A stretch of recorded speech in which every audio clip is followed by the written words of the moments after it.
Кеше ғана болған Critic Choice Award номинациясында ең үздік актер ол Тимоти Шаламе. Кино әлемдегі басты жылды осылай бастадық. Бұл критиктардың таңдауы болған 2025-ің ең үздік актері осы Тимоти Шаламе болып тұр. Ол, білесіздер, Марти Великолепный фильмнен алған ең үздік актер болып тұр. Сіздер қалай ойлайсыздар? Осы наградаға лайықты болды ма Тимоти Шаламе?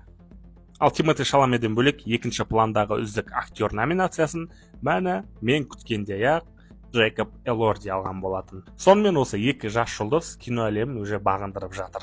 Ал бұл премияның үздік фильм номинациясын атақты менің сүйікті режиссерларының бірі Пол Андерсонның «Битва за битвой» фильмі алды.